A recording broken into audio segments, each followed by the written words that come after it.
Welcome everyone to today's clinical trial presentation hosted by FPWR and PWSA USA.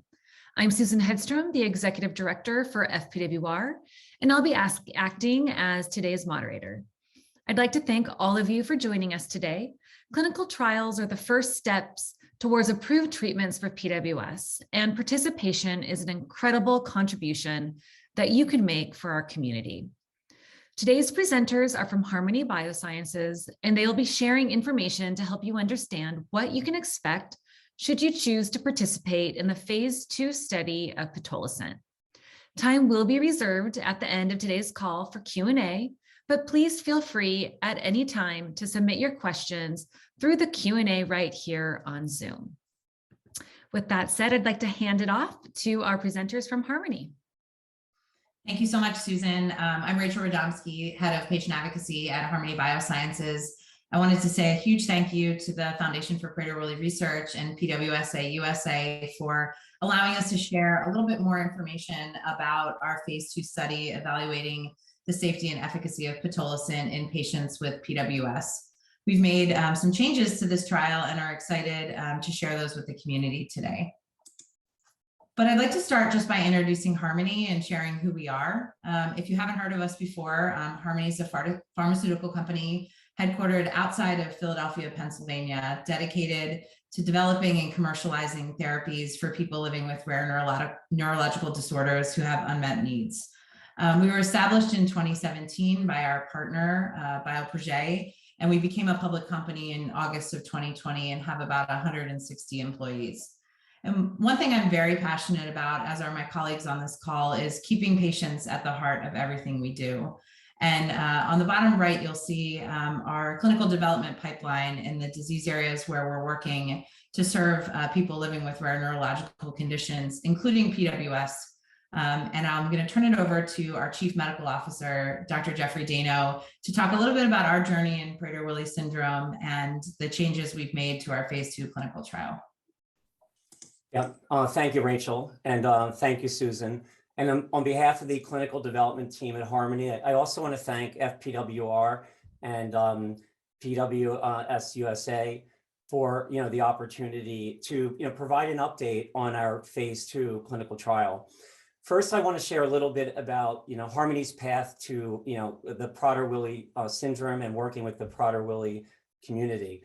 So we were founded, as Rachel said, in October 2017, and just 2 months later, we attended a meeting at the NIH with members of the Prader-Willi patient community about the potential of doing a clinical development program with Pitolisant in patients with PWS. In October 2018, we attended our first FPWR annual meeting, and then in 2019, there was a publication of a case series of children with PWS that were on Pitolisant and some of the observations, and they were on Pitolisant through what's called FDA personal importation before it was actually approved. In October of 2019, we were back at the annual meeting for FPWR, and we presented first time we presented our concept of this phase 2 clinical trial and sharing it with the PWS community. We opened what's called an investigational new drug application, or an IND, for PWS in October 2019.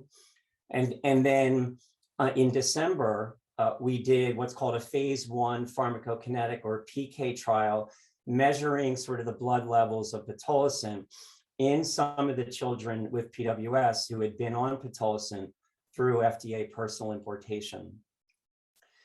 In 2020, in December of that year, we started and initiated this phase 2 trial in patients with PWS. And we're excited today to provide some latest updates and some changes that we've made in the trial design, mainly with the intent to lessen the burden of the trial and some of the aspects for the patients and families to be able to participate. Next slide, Rachel.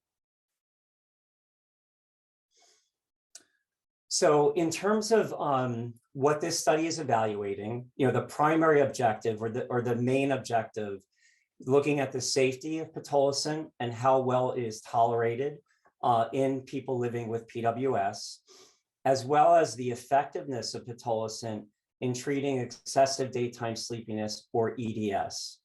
But in addition to that primary main objective, we're also looking at some key secondary outcomes, and they include the effect of pitolisant on behavior, learning, attention, memory, what we refer to as cognitive function.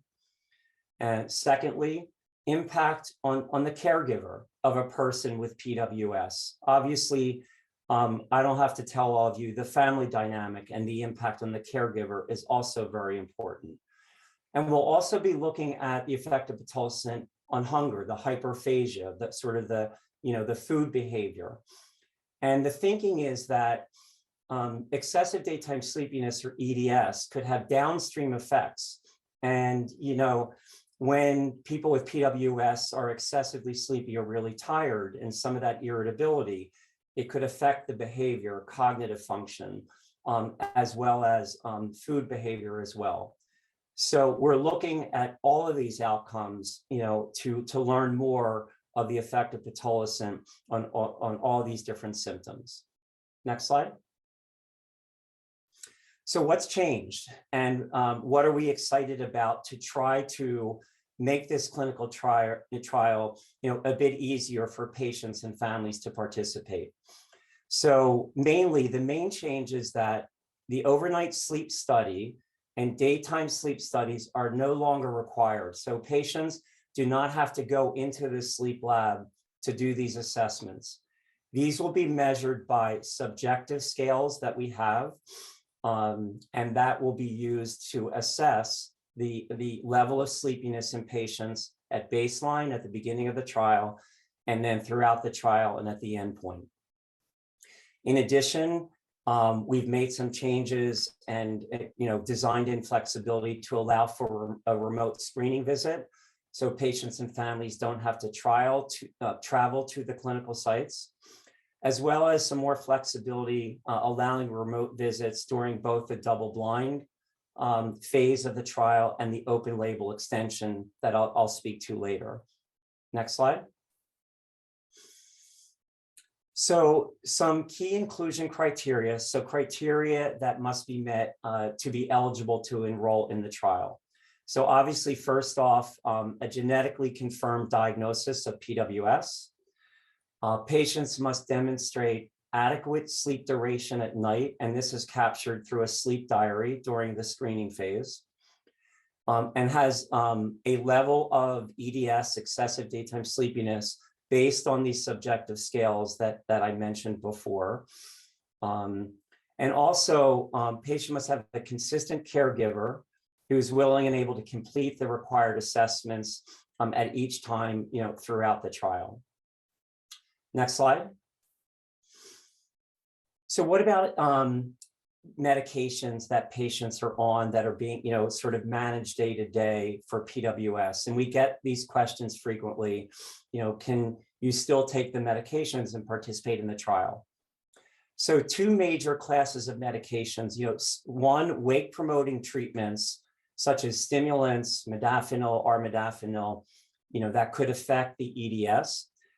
So patients that are on these can participate in the trial. They have to be on a stable dose for at least 28 days prior to the screening phase and agree to continue on the stable dose for the duration of the double-blind treatment phase of the trial. In the open label extension, patients can have adjustments to these medications during that phase of the trial, but have to remain at stable dose for the double-blind phase.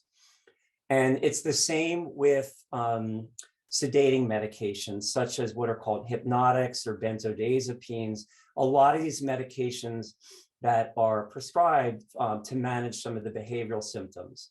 So it's the same approach.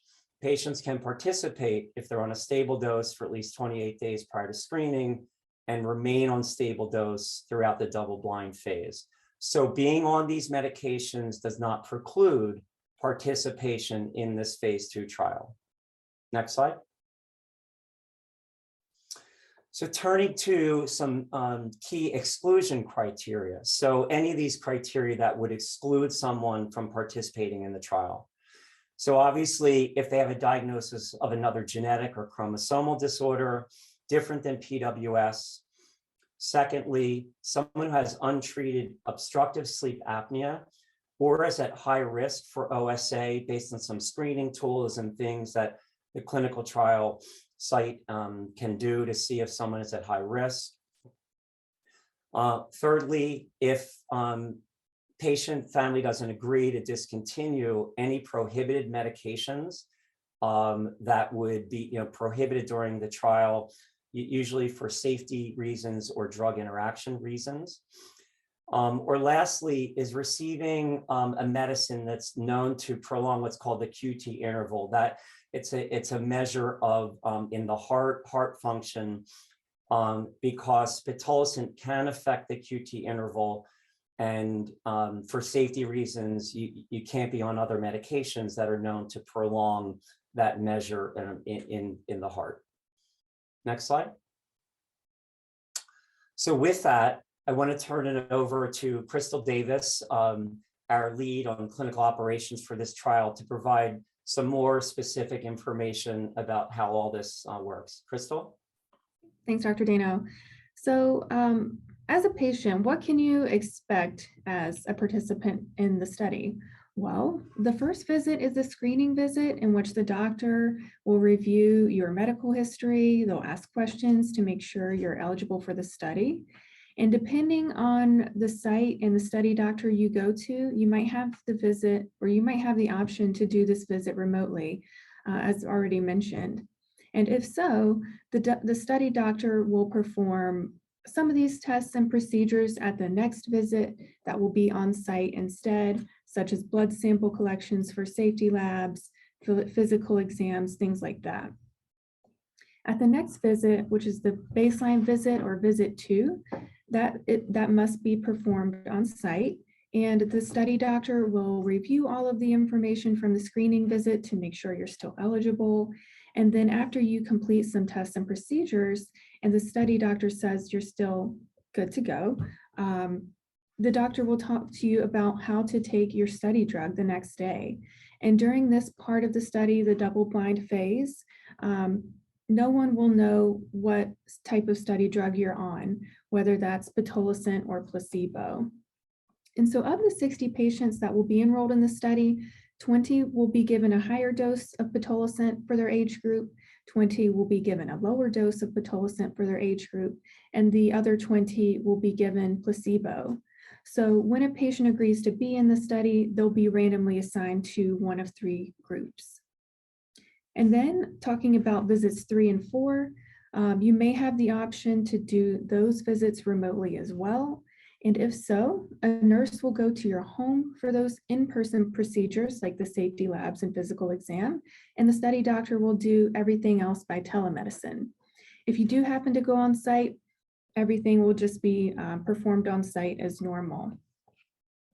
And then finally, visit 5, it serves 2 purposes. And those would be the end of the double-blind phase of the study, and also the first visit of the open label extension phase of the study, in which participants have the option to receive pitolisant at a dose appropriate for their age.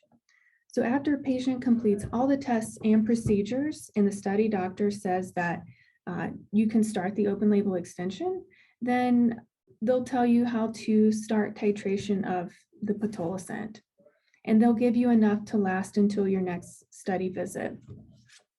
So after that, you'll return to the clinic every 3 months for the next year, and then every 6 months after that, or until you decide to either discontinue the study or the study ends. And again, as far as remote visits and flexibility, you might have the option to do some of those virtually or remotely as well. Next slide, please. So as the caregiver, what should you expect? Well, the caregiver should be someone that knows the patient well, that's knowledgeable and reliable, typically a parent or family member or other responsible adult that knows the patient well and can commit to participating in each study visit. Not only that, the caregiver should expect to go on site with the patient for each subject visit, complete study questionnaires and assessments during those visits. They should expect to help the patient complete the sleep diary at the screening visit or during the screening period, which tracks sleep, as well as tracks study drug dosing throughout the double-blind phase. They need to help make sure the patient is taking the study drug properly every morning and help with scheduled telephone calls with the site and the study doctor when they ask about how things are going and if there have been changes in medications and just general health. So overall, each patient that's partaking in this particular study needs someone there to support him or her throughout the double-blind and open-label phases. Next slide, please. So where can you go to participate in this study? Well, as you can see, we have 15 sites spread across the US, several sites in California, 2 in Texas, several in the Northeast, and then just kind of throughout the Midwest here. And Harmony does recognize that with there being only 15 sites, you might have to get in a plane to get to your closest site. You might be driving a couple of hours. So Harmony will pay for travel and the associated costs to and from the study visits, such as flights, hotels, meals, that sort of thing. So you don't have to pay for that yourself. And so if you are interested in participating in the study, the site contact information is actually all listed out on clinicaltrials.gov. And you can also reach out to Harmony directly if you have questions about which site you might need to go to or any other questions about the study in general. And that email is on the next slide. Next slide, please. Okay, thanks, Crystal. So lastly, as Crystal was alluding to, after the double-blind phase of the study is an open label extension phase that patients who complete the double-blind phase have the option to enter into this extension phase, during which they'll receive open label pitolisant, throughout the course of this phase of the trial. And the reason for this is to collect longer term safety information, as well as information on the effectiveness of pitolisant on some of the outcomes that we spoke to before. As Crystal also mentioned, during this, you'll have periodic check-ins with the trial sites, continue to receive the pitolisant open label drug, and some of the visits on site and others where we have flexibility or they can be done remotely. So, this is the option at the end of the double-blind phase to be able to remain on pitolisant, if it's showing to be effective, and we'll be collecting more information during this phase of the trial. So next slide. So with that, I just want to close, and I would say that if you have any more questions or specific questions that aren't addressed today, please feel free to reach out to our Harmony team. This is the email that Crystal alluded to. It's clinicaltrials@harmonybiosciences.com. There's also more information on clinicaltrials.gov, on this phase 2 trial. And, we remain, very committed to, completing this phase 2 clinical trial. Obviously, the data will inform us, and then we would look to the opportunity to, continue the clinical development program, in pursuit of an approved indication for pitolisant in people living with Prader-Willi syndrome. So with that, I want to thank all of you for your interest and your attention today. I think we'll do some Q&A. And again, on behalf of Harmony, our thanks to FPWR and PWSA USA for setting this webinar up today. Susan? Thank you so much, Jeff and Crystal and Rachel. This presentation has really been phenomenal. I think you guys did a great job laying out what a person can expect if they were to participate in this trial. We will spend the next few minutes answering questions. For those of you new to Zoom, you can submit a question using Q&A. You'll find an icon for Q&A at the bottom of the Zoom window. You just type your question into the text field and we will answer those questions as they come through. So to help get us started, could your team help us understand, how do we know if our loved one is eligible for the study? We know they need to have some daytime sleepiness. What might this look like? How sleepy does a person need to be? So I think that, I think that it's basically just, observations. If, someone is falling asleep, frequently during the daytime when they should be awake, or they're just, looking, sort of drowsy and low energy level. It may not just be only overt sleepiness, but, energy level, activity level. And then ultimately, if there's any suspicion, that they are excessively sleepy, then, they should reach out to, one of the clinical trial sites, reach out to our team, and then that'll be sort of formally assessed by these, these measures that we have to see if there is an adequate level of excessive sleepiness, which is the main criterion for someone to be eligible to participate in the trial. And then obviously the other symptoms, the behavioral symptoms and cognitive symptoms, and levels of hyperphagia will also be assessed at study entry. That's interesting that you mentioned patients may not necessarily need to be falling asleep throughout the day. I think that there's perhaps a misconception that they have to be falling asleep all the time throughout the daytime, and that may not necessarily be correct. Yeah, that's correct, Susan. I mean, even just, sometimes there's what's called sort of micro sleeps, and where you just doze off, briefly, and it's not like a sort of full type of nap. But that's happening in the background fairly frequently. So the sum total of what we call sleep pressure, the pressure to sleep, based on our sleep-wake cycle, we should be asleep at night and awake during the day. But the thinking is in Prader-Willi is that sleep-wake switch is not stable. So actually people are not sleeping as well at night, what's called disrupted nighttime sleep. So during the day, there's that sleep pressure. It may look like long naps, or it may just look like someone dozing off briefly, or these micro sleeps. But that'll ultimately be measured in the scales that we use to see if someone, would be eligible. And who's the person? I'm sorry, Crystal. Sorry about that. Just to add to that, many of the sites will do a pre-screening call if you're interested in the study, and they can help determine, based on the information you provide as the caregiver, if the child or participant seems sleepy enough. And so just to add on to that, I see a question in the chat box about a child being a good historian. So the questionnaires that pertain to our endpoints, the subjective scales, they are reported by the caregivers. We realize that the person with PWS may not necessarily be the greatest historian, so would rely on the caregiver specifically for that information.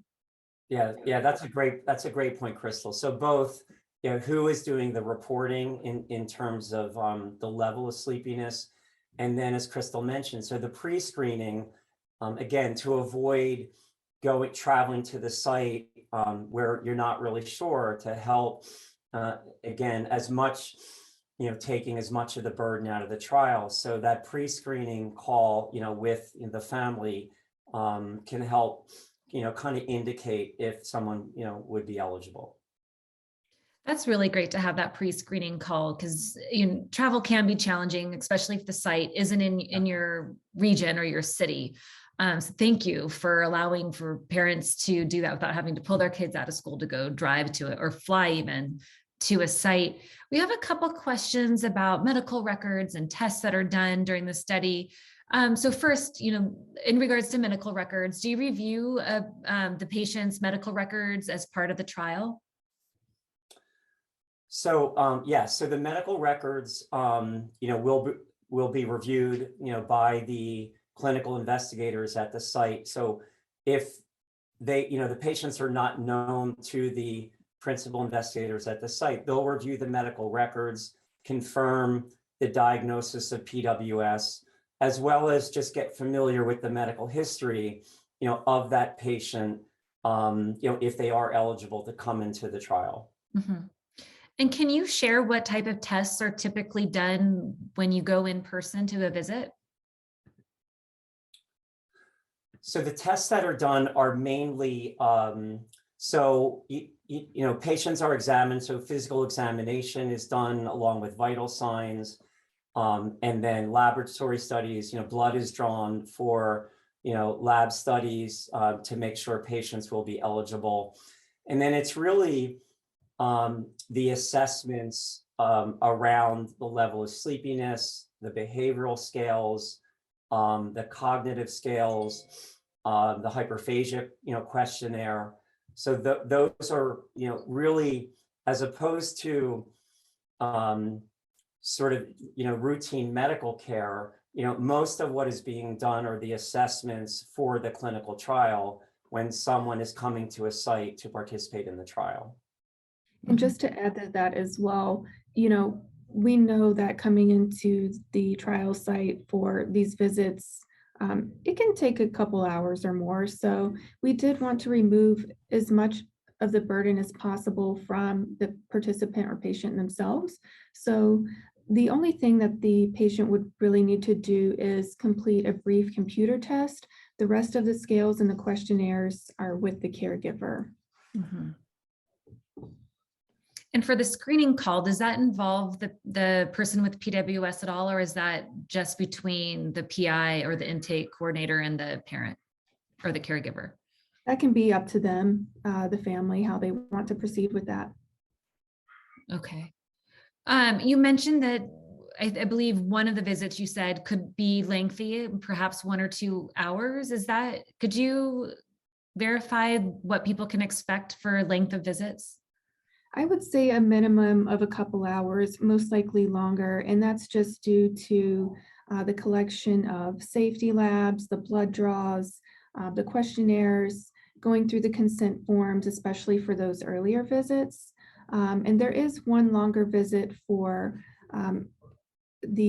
what I call the PK visit, in which we have multiple blood samples taken throughout the day. That would be majority of the day. Yeah, and that's just for one of the visits. So, we're also trying to sort of, measure the pitolisant levels and correlate that, with the effectiveness. So one of the visits is a bit longer to have the time to collect, those blood samples. Mm-hmm. When a person is looking at the sites that are offering this trial, are they required to go to the site closest to them, or can they choose a preferable site? They could, if the site nearest to them works for them, that's great. If they would like to go somewhere else, that's fine too. Okay. Now, I've heard rumors that some sites might be closed to new patients. Is that true? So at this time, we have 14 of the 15 sites that are accepting new patients at this time. We do have Dr. Miller down at University of Florida, who is quite busy with her current subjects, and depending on bandwidth in the future, she may be able to sort of unpause her enrollment activity. But as of right now, she is the only site that is sort of on hold. All right. If someone's interested in that site, is there a wait list that they could be part of? I would encourage them to email the study coordinator. that's listed on the clinicaltrials.gov posting and see what their next steps might be. Alternatively, if they would like to email the clinical trials at Harmony, I would be happy, or the company, probably me, would be happy to connect with Dr. Miller and see where we can get them.